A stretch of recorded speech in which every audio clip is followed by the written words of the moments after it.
the gluten-free sourdough breads, basically.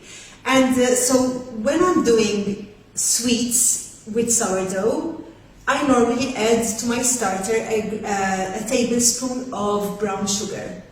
And so I do the same with my starter. I get a tablespoon of my starter, add about 100 grams of flour with 1 tablespoon of sugar, brown sugar. It's basically just to kick off fermentation, to make fermentation even more faster or maybe more stronger. So here I have now various items in order that we can put together to make the gluten-free sourdough donuts. I had promised this a few weeks ago, and finally I got around to doing this. So overnight the sourdough has fermented, and I wanted to make sure that it is very strong, a strong sourdough starter, and I marked it. I checked that it rose in volume within the bowl, and yes, it's a strong starter. I have prepared here half a cup of my active gluten-free sourdough starter. I will place this in the bowl. Let's start with the starter. This will be our basis, okay? So, first of all, we make what is in the starter is white rice flour, some teff, just because teff loves to ferment, and, as I said, some brown sugar in it, because it's like I'm creating the basis of a sweet sourdough for the donuts, for the gluten-free donuts. So here we are, this is the starter. And then what I do is this: I first add the wet ingredients, what we call the wet ingredients. I have 2 eggs, I've already cracked them. I have 100 mils of melted butter, and I have 300 mils of warmed milk. Just before we went live, I warmed my milk, so I know my milk is tepid, not too hot, because if it is too hot, it will cook the eggs, and we don't want this. Okay, so let's add the wet ingredients. I will add my warm milk, 300 mils of warmed milk, mix it with my starter, and I will add let me beat the eggs. So I have 2 eggs here. I beat them, just slightly, not too much, there's no need. Here we are, the eggs are ready. I add them with the starter and with the warmed milk, give them a mix, and then add my 100 mils of butter, which has been melted earlier on, and that's the wet ingredients ready for the gluten-free sourdough donuts. Now, what do we add with the wet ingredients? There's a number of items we have to still add. Okay, so what we do is this: we have oat flour. So I'm using oat flour because oat flour is actually a light flour. Okay, so I have here 200 grams of oat flour. I use either a fork or a spoon to mix. I have used before various other utensils, but I find that actually working in this case with a fork or a spoon really helps to get the mixture in very nicely. So 200 grams of oat flour, gluten-free oat flour. Mix it in with our milk, eggs and butter, and starter, of course. So here we are. And then there's another flour I use, which is the glutinous flour. Now, when I mentioned this in one of the gluten-free baking pages, I had a lot of questions from various people asking me, is this gluten flour? How come it's called glutinous flour? It is normally found in Asian food stores. It is used to make sticky rice. And in fact, in Asia, it's very common to have sticky rice. So what it is basically sticky rice that's ground down and milled down to flour. And it can be called sweet rice, sweet white rice, or glutinous rice. But I promise you there is no gluten in this rice. It is just a rice flour. So I have 50 grams of glutinous rice or sweet rice with my 200 grams of oat flour. Mix it in well again.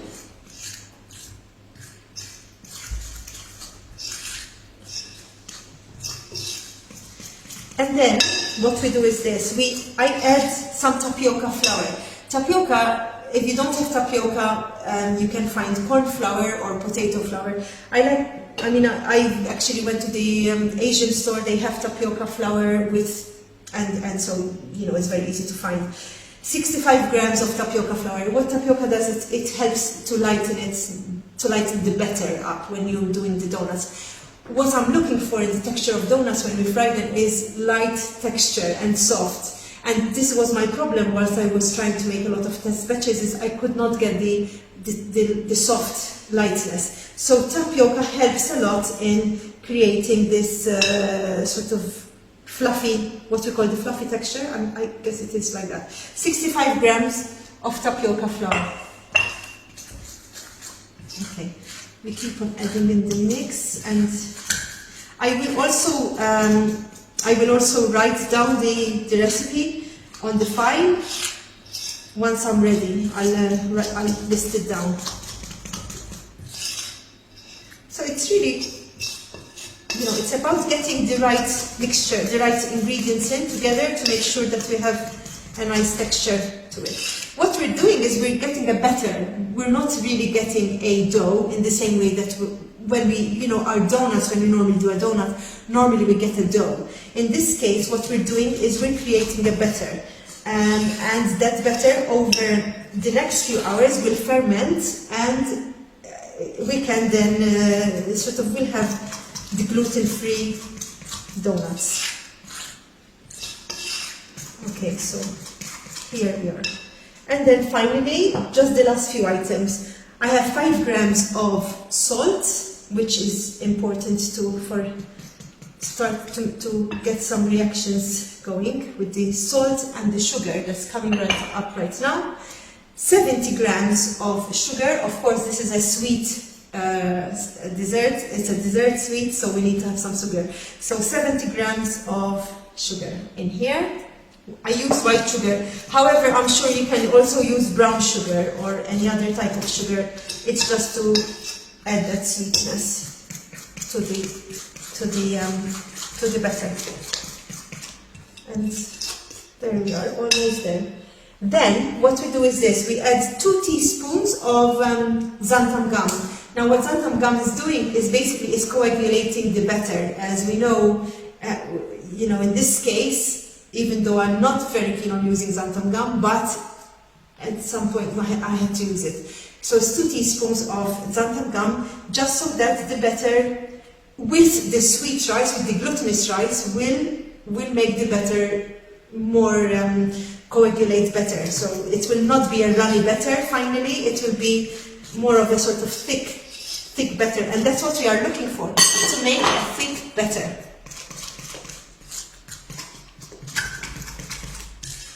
Okay, and as one final ingredient, what we do is we add I have a tablespoon here of orange zest. This is up to you, it's optional. If you don't like orange zest, you can do lemon zest, or you don't have to do anything. You can even add some cinnamon. It's really up to you. So it's just purely for taste. I have here about a tablespoon of orange zest, which I really like it. Okay. So that's basically it. You make sure that your batter is well mixed, that there are no lumps of any flour. It's very, very important that there are no lumps. And you let it sit. Now I'm going to let it sit for about 4 or 5 hours. It will need it.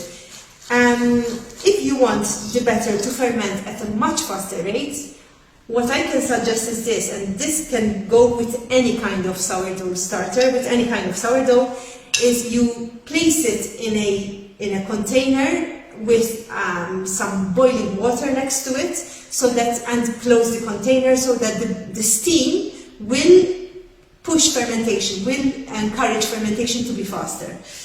So, some people want the batter to be ready in 2 hours, let's say. So, pour some boiling water in a container, place the two items next to each other in a closed container so the steam can create, or else in the oven, in a closed oven with the steam, and that creates a stronger fermentation, a faster fermentation, which, would be also very good. It's not going to damage it, basically. Okay, so that's what we do. I'll let it sit. I'll cover it, of course. I'll let it sit for the next 4 to 5 hours, and then I will show how I take the batter. I spoon the batter into an ice cream scoop normally, so I get kind of that roundish. It's a little bit difficult to get it perfect. And then the dollops of batter are then fried, deep fried, to make our donuts.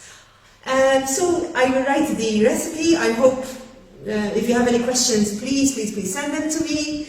It's not a problem. I can maybe also suggest some other flours that we can replace with this.